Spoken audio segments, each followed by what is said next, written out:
Assalamualaikum warahmatullahi wabarakatuh. Selamat pagi anak-anakku semuanya. Apa kabarnya kalian hari ini? Semoga kalian tetap semangat, selalu sehat, dan selalu jaga protokol kesehatan di era pandemi sekarang ini ya. Nah, hari ini ketemu lagi bersama saya Siti Rihayati SPD. Hari ini saya akan menerangkan di KD 3.3 pada mata pelajaran produk kreatif dan kewirausahaan mengenai administrasi usaha. Ya, materi pada administrasi usaha ini apa saja? Yang pertama yaitu mengenai surat izin usaha perdagangan, yang kedua mengenai surat izin tempat usaha, tentang NPWP atau nomor pokok wajib pajak, dan tanda daftar perusahaan serta surat-surat niaga.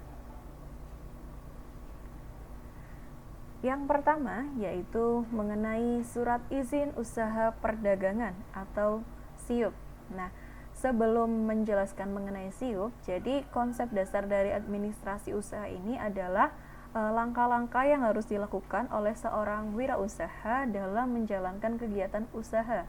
Nah, administrasi usaha ini digunakan bertujuan untuk memperlancar kegiatan usaha sehingga ketika nanti sudah menjalankan kegiatan usaha tidak ada kendala maupun hambatan dalam menjalankan usahanya. Ya, itu tujuan daripada pembuatan administrasi usaha.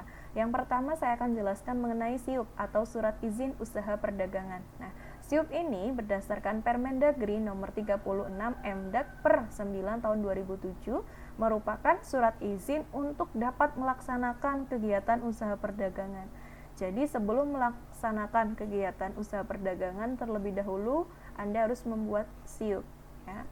Lalu macam-macam SIUP ada berapa? Ada 3. Yang pertama adalah SIUP kecil, yang kedua adalah SIUP menengah, dan yang ketiga adalah SIUP besar. Nah, kalau SIUP kecil ini ciri-cirinya biasanya modal dan kekayaannya sampai dengan 200 juta. Ya, lalu yang kedua adalah SIUP menengah. SIUP menengah ini biasanya SIUP dengan modal dan kekayaan sampai dengan 500 juta. Jadi yang ketiga ini ya, SIUP besar adalah SIUP dengan modal kekayaan di atas 500 juta. Jadi misalnya kalian mau buka usaha dengan modal sampai dengan 200 juta, itu kalian harus membuat SIUP kecil gitu ya, dan seterusnya. Ya, berikutnya proses pengurusan SIUP dan beserta sanksi-sanksinya.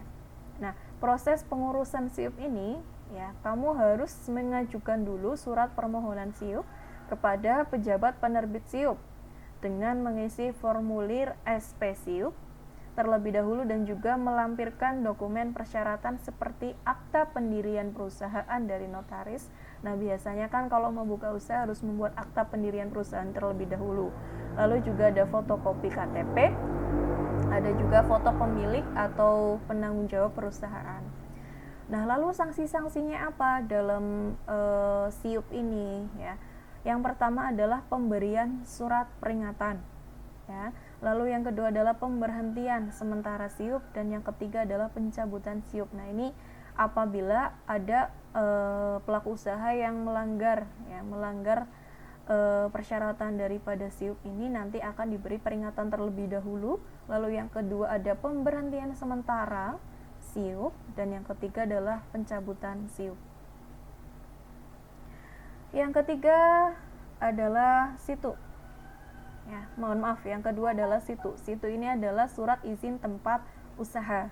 Pengertiannya yaitu izin yang diberikan kepada perorangan, perusahaan atau badan untuk memperoleh tempat usaha sesuai dengan tata ruang wilayah yang diperlukan rangka penanaman modal. Jadi kalau tadi itu SIUP itu lebih kepada usaha perdagangannya, kalau situ itu lebih kepada tempat usahanya ya. Ketentuan izin tempat usaha yang pertama yaitu semua perusahaan menggunakan tempat untuk melakukan usaha. Nah, usaha hinder ordonanti dan non ordonanti. Jadi HO ya, HO ini digunakan untuk izin gangguan. Jadi semisal contoh gampangnya kalau di daerah kalian, di sekitar kalian, misalnya di usahanya usaha peternakan ayam. Nah, biasanya kalau usaha peternakan ayam itu lokasi usahanya itu jauh dari pemukiman. Supaya apa? supaya warganya itu tidak terganggu akan gangguan-gangguan daripada mungkin ya aroma-aroma daripada peternakan itu kan nanti akan mengganggu kelangsungan lingkungan daripada pemukiman tersebut. Jadi biasanya kalau misalnya peternakan ayam itu jauh dari pemukiman. Lalu yang berikutnya yaitu izin tempat usaha berlaku untuk jangka waktu 5 tahun atau jangka waktu tertentu kurang dari 5 tahun. Nah, biasanya ini jangka waktunya 5 tahun ya, tergantung daripada usahanya. Berikutnya persyaratan dalam membuat situ ya. Persyaratan dalam membuat situ yang pertama skema lokasi tempat usaha. Nah, biasanya ini ada skemanya ya, lokasi tempat usahanya di mana ya, nanti dibuat seperti layoutnya. Lalu berikutnya adalah luas tanah. Luas tanahnya berapa? Di situ harus disertakan. Lalu ada surat izin persetujuan dari pemilik tanah. Ya, ada juga surat keterangan, bukti lunas, retribusi daerah, gambaran bangunan, gambaran kerjanya, ya, perhitungan konstruksinya, fondasinya, data mesin yang dipakai, jumlah tenaga kerjanya berapa, studi analisis AMDAL. Ya, AMDAL ini nanti akan saya bahas di slide yang berikutnya. Dan yang terakhir adalah memiliki racun api yang dibuktikan dengan surat keterangan dari Dinas Pemadam Kebakaran. Jadi surat izin tempat usaha ini persyaratannya lumayan rumit karena di sini lebih kepada tempat usahanya. Jadi jangan sampai nanti merugikan diri sendiri atau bahkan merugikan orang lain. Nah, ini biaya untuk membuat situ dan sanksi-sanksinya. Nah, dalam pengurusan situ itu ada beberapa biaya yang harus dibayarkan. Nah, biasanya itu kurang lebihnya 5.000 sampai 10.000 saja per meternya. Lalu untuk sanksi-sanksi yang diberikan ya, terlambat sampai dengan 1 bulan akan didenda sebesar 10% dari pengeluaran situ. Misalnya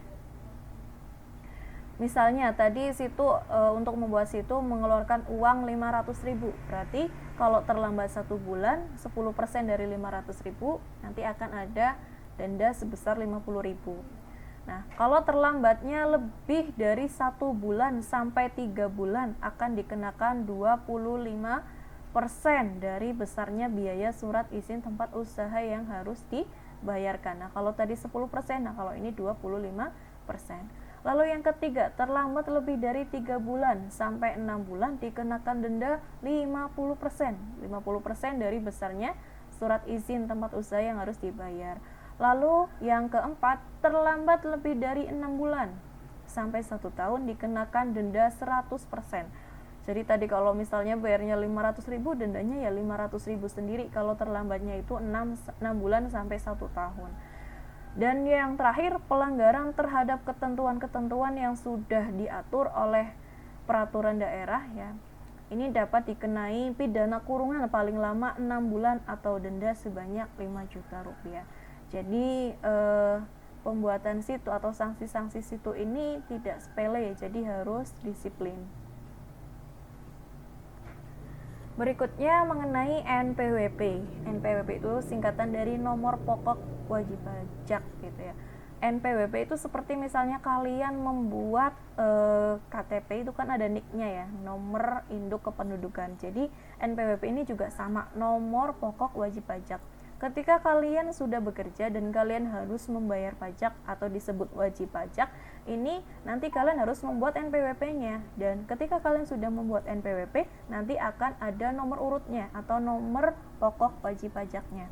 Nah, di sini merupakan identitas dari wajib pajak dalam melaksanakan hak dan kewajiban perpajakannya.